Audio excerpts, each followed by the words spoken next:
The Labour Party's former deputy in Enfield has been having a bit of a meltdown because not everybody in the country is in favour of his globalist net zero agenda.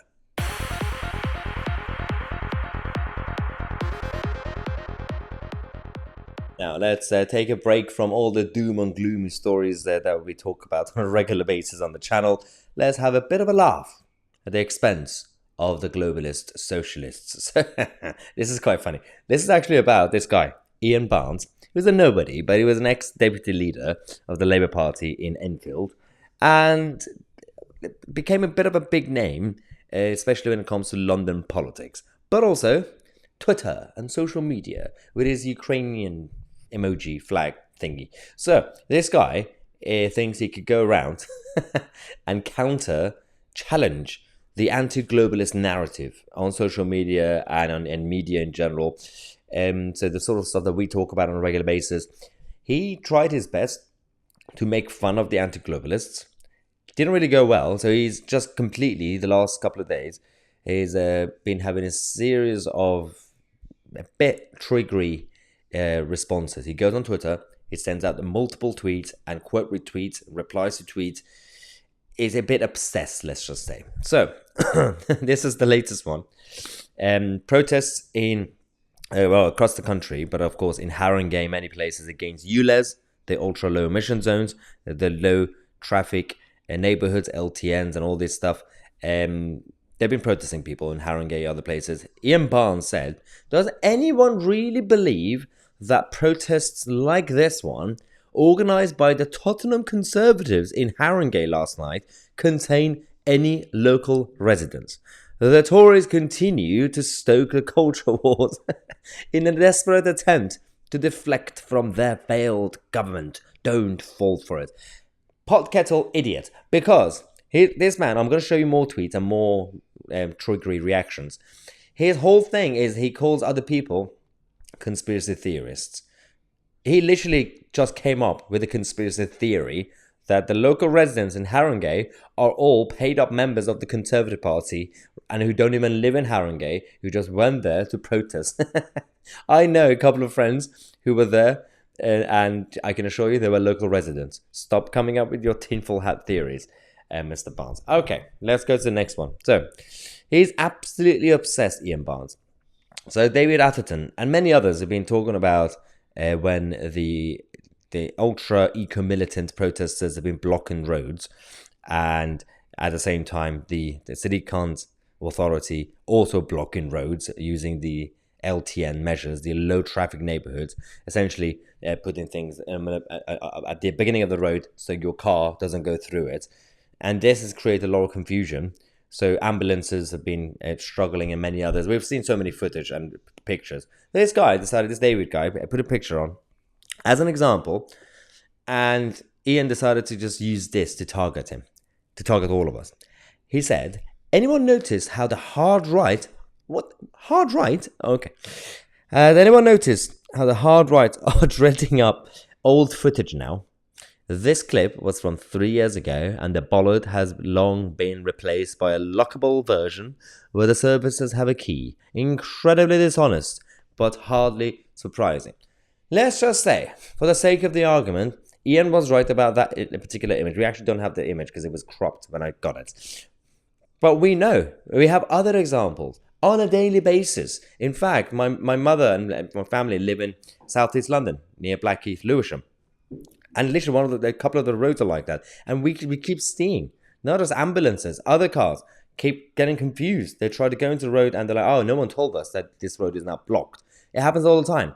But people like Ian Barnes use that to say, what was it? That the hard right. He now calls everybody hard right.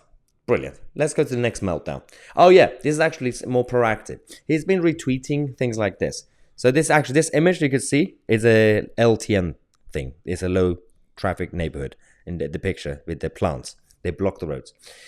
Save Our Safer Streets in Bethnal Green tweeted this, saying the Metropolitan Police have urged Tower Hamlets not to remove the LTN in Bethnal Green as it has helped to reduce crime and antisocial behavior in the area.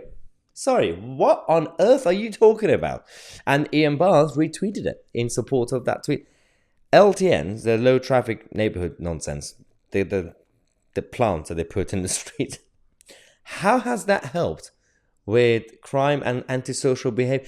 So are you saying a couple of kids in hoodies who want to mug someone walking around on pavement, they're going to this road and they mug someone. They go to the next road, they mug someone. And they're about to go to the third road and they see the plants. They, oh, well, I'm not going to commit crime now. Well, it's an LTN measure. I have to respect. What are you talking about? The whole point of the LTNs was to reduce pollution.